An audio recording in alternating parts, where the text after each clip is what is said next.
রেস্টুরেন্টে গিয়ে আপনারা যে প্যান ফ্রাইড চিলি ফিশটা খান সেটা বাড়িতে বানানো কতটা সহজ সেটাই আজকে আমি এই ভিডিওতে আপনাদের করে দেখাবো। তাছাড়াও বলবো কত কম উপকরণ দিয়ে আর কত ইজি অ্যাভেলেবেল ইনগ্রিডিয়েন্টস দিয়ে এটা বাড়িতেই বানিয়ে নেওয়া যায়। এছাড়াও রেসিপিটা পারফেক্টলি করার জন্য সাথে অবশ্যই থাকবে অনেক tips and tricks. By the way, আমি শেফ অতনু, আপনারা দেখছেন অতনু রান্নাঘর।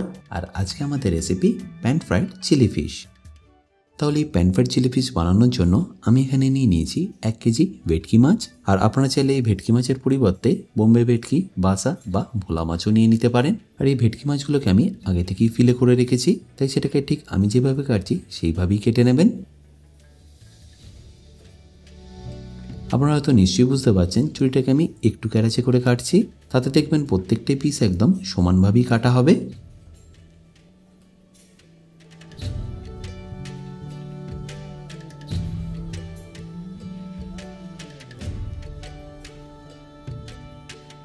তাহলে আমার এখানে পুরো মাছটাই ভালো করে কাটা হয়ে গেল।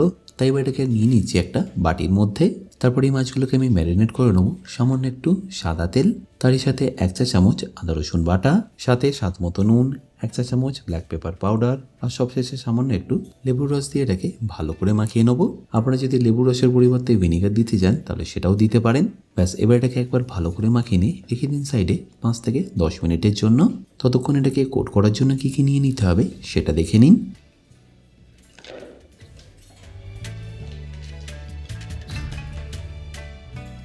এখানে আমাদের 1 কেজি মাছের জন্য লাগছে 3টে ডিম, যেটাকে আমাদের একটু ভালো করে বিট করে নিতে হবে। আর এটা বিট করা হয়ে গেলে ময়দার একটা মিক্সচারও আমাদের বানাতে হবে। তার জন্য একটা বাটি নিয়ে আমি তাতে দিয়ে দিয়েছি 3 বড় চা চামচ ময়দা। আচ্ছা, এটা আপনারা কিন্তু নিশ্চয়ই মনে রাখবেন, এই পুরো পরিমাপগুলো কিন্তু 1 কেজি মাছের জন্য। আপনারা কম বা বেশি পরিমাণে যদি করেন সেই অনুযায়ী কিন্তু পরিমাপগুলো চেঞ্জ করে দেবেন। আর ময়দার পরে আমাদের নিয়ে নিতে হবে 2 চা চামচ কর্নফ্লাওয়ার। এখানে আমাদের কর্নফ্লাওয়ারটা 2 চামচই লাগবে। পরে আমরা এখানে আর একটু কর্নফ্লাওয়ার ব্যবহার করব। এবার এটাকে অল্প অল্প করে জল দিয়ে ততক্ষণ মেশাতে থাকুন যতক্ষণ না টেক্সচারটা ঠিক এরকম চলে আসছে। টেক্সচারটা একদম পারফেক্টলি বোঝানোর জন্য আমি এখানে হাত দিয়ে আপনাদের মিশিয়ে দেখাচ্ছি। আশা করি নিশ্চয়ই বুঝতে পারছেন এটা কিন্তু খুব বেশি পাতলা হয়নি, আবার খুব বেশি গাঢ়ও কিন্তু নয়। কারণ এর থেকে বেশি পাতলা করলে মাছগুলো কিন্তু প্রপারলি কোট হবে না, আবার বেশি মোটা করে দিলে প্যান ফ্রাই করলে সেগুলো আবার ভালো করে কুকও হবে না। তাই আমি যেরকম টেক্সচারটা রেখেছি সেই রকমই রাখার চেষ্টা করবেন। এবার যে মাছটা আমরা রেস্টিংয়ে রেখেছিলাম সেটা এখানে নিয়ে নেবো। এতক্ষণে মাছের মধ্যে নুনটা খুব ভালোভাবে ঢুকে গেছে, তাই এর মধ্যে আমাদের ফেটি রাখা ডিম আর ময়দার মিক্সচারটাকে ডাইরেক্টলি দিয়ে দেবো। তারপর একটু হালকা হাতে এটাকে ভালো করে মিশিয়ে নেবো। হালকা হাতে এই কারণেই বলছি যাতে মাছগুলো ভেঙে না যায়।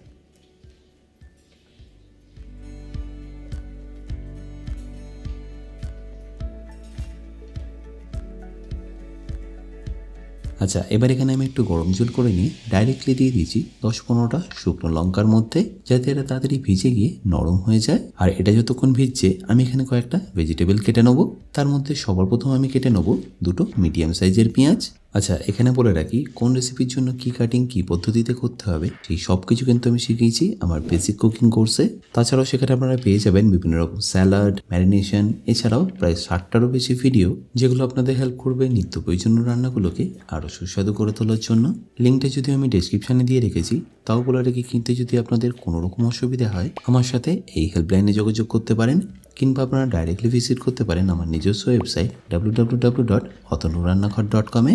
আর আশা করি আপনারা নিশ্চয়ই দেখলেন পেঁয়াজ ছাড়াও আমি এখানে আরও 3 রকমের বেল পেপার্স কেটে নিলাম। আপনারা যদি এর মধ্যে যে কোনো 1 রকমের ক্যাপসিকাম ব্যবহার করতে চান তাহলে সেটাও করতে পারেন। আমি বেসিক্যালি এগুলো ব্যবহার করলাম একটু কালারফুল করার জন্যই। আর পেঁয়াজ ক্যাপসিকামের পরে আপনাদের কেটে নিতে হবে সামান্য একটু পেঁয়াজ পাতাও, যেটা মোস্টলি আমরা গার্নিশের জন্য ব্যবহার করব।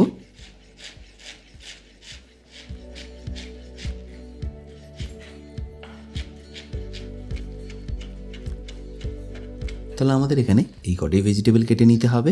আর অবশ্য এতক্ষণে শুকনো লঙ্কাগুলো ভালো করে ভিজে গিয়ে নরম হয়ে গেছে, তাই সেটাকে একটা মিক্সিতে নিয়ে সামান্য একটু জল দিয়ে ভালো করে একটা স্মুথ পেস্ট বানিয়ে নেবো, যেটা আমরা একটু পরেই রান্নায় ব্যবহার করব। আর তার আগে আমি মাছগুলোকে ফ্রাই করে নেবো, যেগুলো আমরা আগে থেকে ম্যারিনেট করে রেখেছিলাম। বাট ব্যাটারটা আপনারা নিশ্চয়ই দেখতে পাচ্ছেন এখন কিন্তু একটু পাতলাই আছে, তাই এটাকে একটু গাঢ় করার জন্য আমি এখানে দিয়ে দিয়েছি আরও 4 চা চামচ কর্নফ্লাওয়ার। আগের কর্নফ্লাওয়ারটা ব্যবহার করার সময় আপনাদের বলে দিয়েছিলাম, পরে কিন্তু আমরা কর্নফ্লাওয়ারটা ব্যবহার করব। তার কারণে সাথে সাথে কর্নফ্লাওয়ারটা দিয়ে প্যান ফ্রাই করলে দেখবেন মাছগুলো খুব তাড়াতাড়ি ক্রিস্পি হয়। তাই কর্নফ্লাওয়ারটা দিয়ে একবার ভালো করে মিশিয়ে নিয়ে আমি এখানে নিয়ে নিচ্ছি একটা চাইনিজ কড়াই, যার মধ্যে আমাদের এই মাছগুলোকে ফ্রাই করার জন্য খুব বেশি তেল লাগবে না, 100 থেকে 150 মিলি তেল দিলেই হবে, কারণ এটা আমরা প্যান ফ্রাই করব, তাই ডিপ ফ্রাই করার মতো তেল এখানে আপনাদের লাগবে না। আমি এখানে চাইনিজ কড়াই নিয়েছি বলে আপনাদের যে চাইনিজ কড়াই নিতে হবে তা কিন্তু নয়, আপনারা বাড়ির কড়াইতে এটা সেমভাবে বানিয়ে নিতে পারবেন। বাট তেলটা দেওয়ার পরে অতি অবশ্যই তেলটা গরম হয়ে গেলে এইভাবে একটু কড়ার গায়ে ভালো করে স্প্রেড করে দেবেন, যাতে মাছগুলো প্যান ফ্রাই করার সময় কড়ার গায়ে আটকে না যায়। তারপর একে একে মাছগুলোকে এইভাবে তেলের মধ্যে দিয়ে দিন। তেল থেকে যদি মাছগুলো একটু বাইরে বেরিয়েও থাকে তাতেও কোনো অসুবিধা নেই। এইভাবে একটু কড়াটাকে ঘুরিয়ে নিয়ে তেলগুলোকে মাছের মধ্যে দিয়ে দিলেই হবে। যেরকম করে মাছগুলো ডিপ ফ্রাই হয় সেইভাবেই দেখবেন মাছগুলো একদম পারফেক্টলি ফ্রাই হচ্ছে। আশা করি দেখে নিশ্চয়ই বুঝতে পারছেন নিচটা কিন্তু বেশ অনেকটা এখন কালার চলে এসছে। তাই মাছগুলোকে পাল্টে নেওয়ার আগে আমি এখানে একে অপরের থেকে মাছগুলোকে ছাড়িয়ে নেবো এইভাবে। মাছগুলো একটু ক্রিস্পি হয়ে গেলে এটা ছাড়ানো দেখবেন খুবই সিম্পল, বাট একদম দেওয়ার সাথে সাথে এটাকে ছাড়াতে যাবেন না, তাহলে দেখবেন এটা অনেক সময় ভেঙেও যায়। আর তারপর প্রত্যেকটা মাছ ছেড়ে গেলে পাল্টে নিয়ে আমি অপর দিকটাকেও একইভাবে কুক করে নেবো। তাহলে আশা করি দেখে নিশ্চয়ই বুঝতে পারলেন কত সিম্পল এটা করা। আর তারপর যখনই এটা দুদিক ভালো করে ফ্রাই হয়ে যাবে তুলে নিয়ে এটাকে একটা আলাদা পাত্রে রেখে দিন। তারপরে একই পদ্ধতি ফলো করে আমি বাকি মাছগুলোকেও ভালো করে ফ্রাই করে নেব।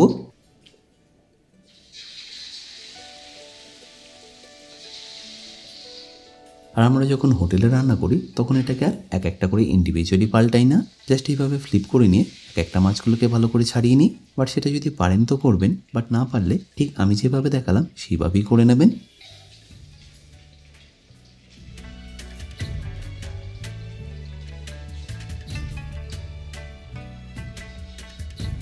ব্যাস, তাহলে এখানে আমাদের সবকটাই মাছ ভালো করে ফ্রাই করা হয়ে গেল।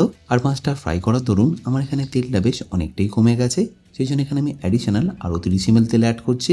আর তারপর তেলটা একটু হালকা গরম হয়ে গেলে আমি এখানে দিয়ে দেবো 2 স্টার আনিস, তারই সাথে যে চিলি পেস্টটা করে রেখেছিলাম সেটা। আর চিলি পেস্টটা দেওয়ার পরে ফ্লেমটা মিডিয়াম রেখে 1 থেকে 1.5 মিনিট আগে ভালো করে এটাকে কুক করুন।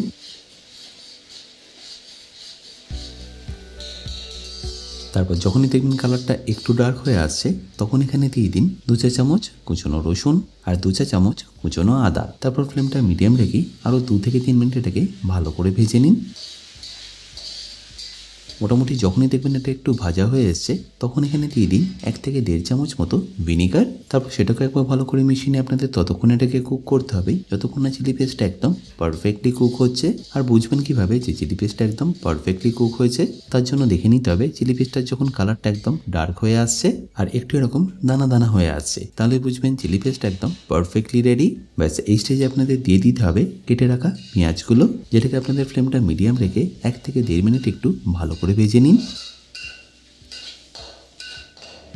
আর সেটা ভাজা হয়ে গেলে দিয়ে দিন এখানে কেটে রাখা বেল পেপারসগুলো। আর বেল পেপারসগুলো দেওয়ার পরে ফ্লেমটা আপনারা একদম হাই করে দিন। তারপর একবার ভালো করে এটাকে টস করে নিন।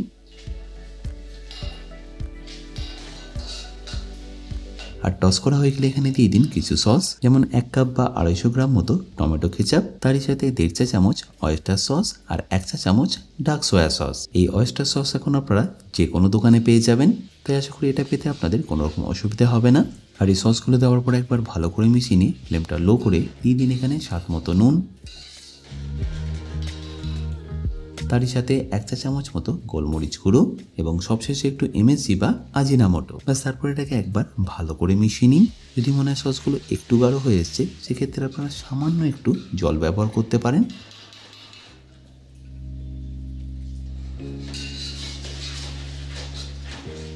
তারপর এই সব কিছুকে একবার ভালো করে মিশিয়ে নিয়ে ভেজে রাখা মাছগুলোকে আমি দিয়ে দেবো এই সসের মধ্যে। আর মাছগুলোকে দেওয়ার পরে খুব বেশি আপনাদের এটাকে মেশাতে হবে না, খুব বেশি মেশাতে গেলেই দেখবেন মাছগুলো ভেঙে যাওয়ার একটা সম্ভাবনা থাকে। এই জন্য হালকা একবার এইভাবে টস করে নিয়ে কাঁচা লঙ্কাও দিয়ে দিতে পারেন। আর তারই সাথে পারলে একটু গার্নিশের জন্য এইভাবে দিয়ে দিন এখানে পেঁয়াজ পাতা, যেটা আমরা আগেই কেটে রেখেছিলাম।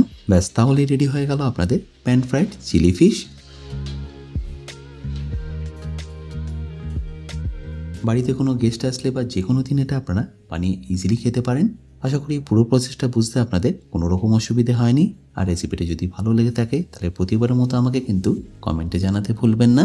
বাই দ্য ওয়ে, আমি শেফ অতনু, আপনারা দেখছিলেন অতনু রান্নাঘর। দেখা হচ্ছে আপনাদের সাথে আর একটা নতুন রেসিপি নিয়ে নেক্সট এপিসোডে। ভালো থাকবেন, সুস্থ থাকবেন।